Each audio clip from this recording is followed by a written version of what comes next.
ایک دن قاضی ابو یوسف رحمۃ اللہ علیہ دوپہر کے وقت اپنے گھر سے نکلے. آپ بہترین کپڑے زیب تن کیے ہوئے تھے, بہترین سواری پر تھے.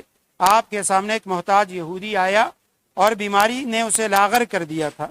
اس پر ذلت و محتاجی کے آثار نمایاں تھے. دوپہر کی تمازت سے جلسہ ہوا تھا. امام ابو یوسف رحمۃ اللہ علیہ کی خوشحالی دیکھ کر ان سے کہنے لگا, ایک سوال ہے. آپ نے پوچھا کون سا سوال؟ کہا آپ کے نبی صلی اللہ علیہ وسلم کا قول ہے, الدنیا سجن المومن و جنت الکافر, دنیا مومن کی جیل اور کافر کی جنت ہے, اور تم مومن ہو میں کافر ہوں. میری رائے میں دنیا تمہاری جنت ہے, اس کی نعمتوں سے لطف اندوز ہو رہے ہو, اور میرے لیے جیل ہے, اس کی پریشانیوں نے مجھے ہلاکت تک پہنچا دیا ہے, محتاجی سے برا حال ہے. یہ اس یہودی نے امام ابو یوسف رحمۃ اللہ علیہ سے کہا, جو وقت کے قاضی تھے, چیف جسٹس تھے. جب قاضی ابو یوسف نے اس کی بات سنی تو اس سے کہا, آخرت میں اللہ تعالیٰ نے میرے لیے جو نعمتیں تیار کر رکھی ہیں, اگر تم ان نعمتوں کو دیکھ لو تو تمہیں معلوم ہو جائے گا کہ میری یہ حالت اس کے مقابلے میں جیل جیسی ہے. آخرت کی جو نعمتیں ہیں, جب میں وہاں جاؤں گا تو دنیا کی یہ راحت اور آرام, یہ سب مجھے یوں محسوس ہوگا جیسے میں جیل میں تھا. کہ وہاں بھی انسان کو بعض سہولیات ملتی ہیں. اور فرمایا کہ آخرت میں اللہ تعالیٰ نے تمہارے لیے جو عذاب تیار کر رکھا ہے, اگر تم اسے دیکھ لو تو تمہیں معلوم ہو جائے گا کہ تم اس وقت بڑی وسیع و عریض جنت میں ہو. اب وہ تو کہہ رہا تھا کہ مفلسی اور محتاجی نے میرا برا حال کر دیا, لیکن امام ابو یوسف رحمۃ اللہ علیہ نے فرمایا, آخرت کا جو عذاب ہے جب تم وہ دیکھو گے تو دنیاوی زندگی یہ تمہیں جنت لگے گی. آگے مخزن اخلاق سے ایک اقتباس وہ میں نے نقل کیا ہے, بڑی پیاری عبارت, مولانا رحمت اللہ سبحانی لدھیانوی, انہوں نے لکھا, فرماتے ہیں, اذا جاء اجلهم لا يستاخرون ساعة ولا يستقدمون, جبکہ وقت اجل آ جاتا ہے, نہ ہی ایک ساتھ پیچھے ہوتا ہے نہ ہی ایک ساتھ آگے. خواہ کوئی دولت میں قارون, تکبر میں فرعون, ظلم میں ضحاک, تمرد میں نمرود, بزدلی میں رستم, روح تنی میں اسفندیار, خوبصورتی میں یوسف, صبر میں ایوب, درازی عمر میں نوح, بصالت میں موسیٰ. آگے یعنی اس میں انبیاء کرام کا ذکر بھی ہے, بادشاہوں کا ذکر, سب کے نام اس نے لیے ہیں کہ جب ان سب لوگوں پہ موت آئی ہے تو اس سے پتہ چلتا ہے کہ موت سے کسی کو رستگار نہیں ہے, موت سے کوئی نہیں بچ سکتا. اور نیچے بڑا پیارا شعر ہے, بدنیا اگر کسے پابند بودے, ابو القاسم محمد زندہ بودے.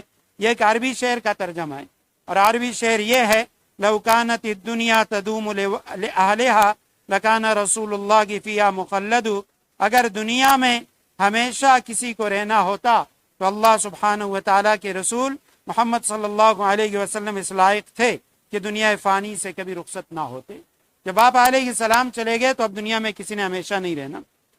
سلیمان بن عبد الملک نے امام ابو حازم رحمۃ اللہ علیہ سے دریافت کیا, ہم موت سے کیوں گھبراتے ہیں؟ انہوں نے فرمایا, اس لیے گھبراتے ہو کہ تم نے دنیا کو آباد اور آخرت کو برباد کیا ہے, لہذا آبادی سے ویرانے میں جانا پسند نہیں کرتے. سلیمان نے کہا, واقعی آپ نے سچ فرمایا. آگے ایک لمبی حدیث ہے اور یہ سننے کے قابل ہے. حضرت عبداللہ ابن عباس رضی اللہ تعالیٰ عنہ کی روایت ہے کہ کافر کے پاس ملک الموت کس شکل میں آتا ہے اور مومن کے پاس کس شکل میں آتا ہے. فرماتے ہیں کہ رسول اللہ صلی اللہ علیہ وسلم نے فرمایا, جب اللہ سبحانہ و تعالیٰ نے ابراہیم علیہ السلام کو اپنا خلیل بنایا تو حضرت ملک الموت علیہ السلام نے انہیں اس بات کی خوشخبری دی.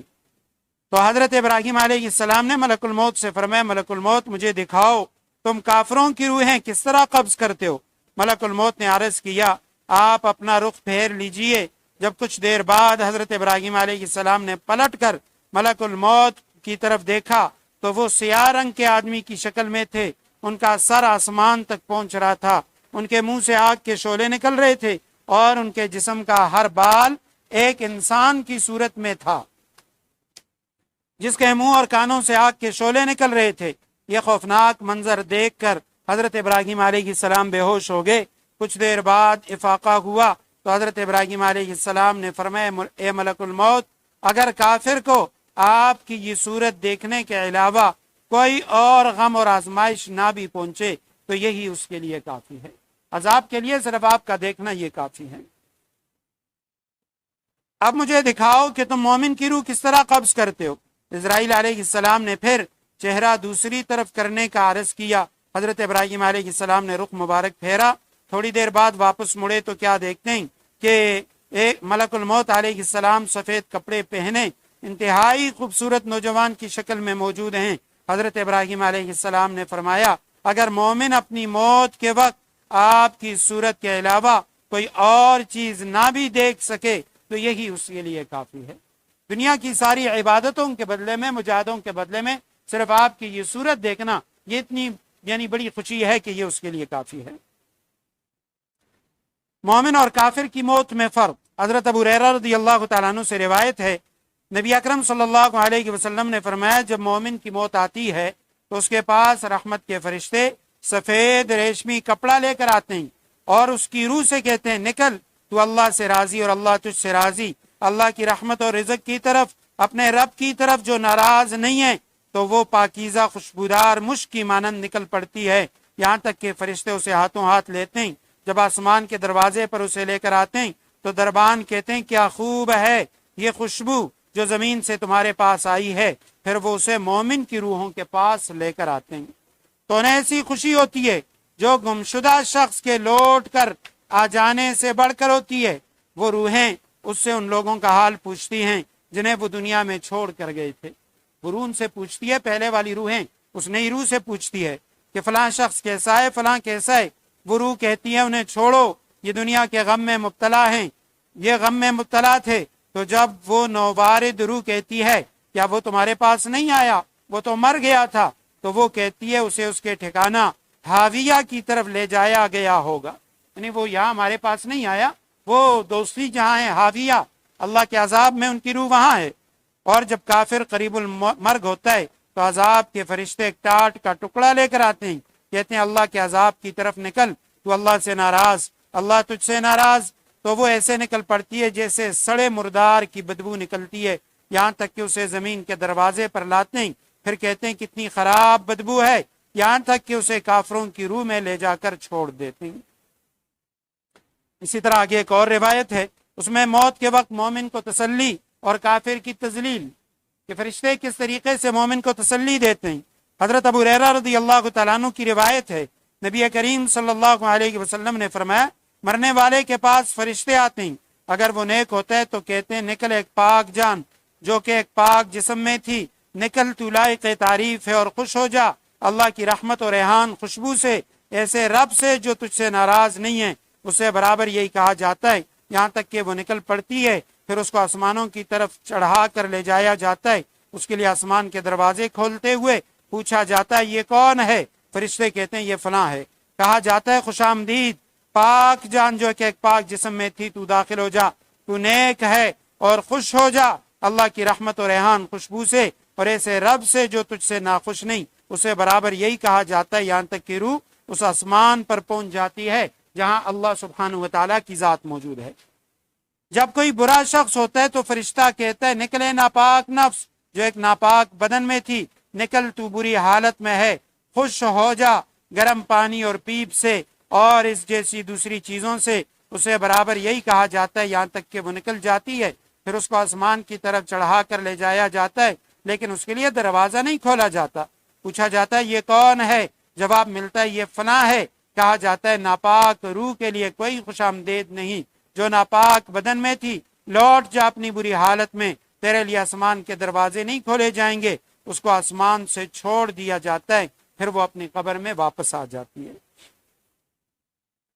پھر اسی طرح آگے ایک اور روایت ہے جو مسند احمد کی ہے کہ جب فرشتے ایک مومن کی روح قبض کرنے کے لیے آتے ہیں، جنت کی خوشبو، جنت کے رومال ان کے ساتھ اور فرشتے ہوتے ہیں، وہ آتے ہیں بدن پہ ہاتھ رکھتے ہیں، بڑی تسلی کے ساتھ اس کی روح کو نکالتے ہیں، کافر کے پاس آتے ہیں تو وہ ان کے پاس جہنم کی آگ ہوتی ہے، گرز ہوتے ہیں، بڑے یعنی سختی کے ساتھ اس کی روح کو نکالا جاتا ہے۔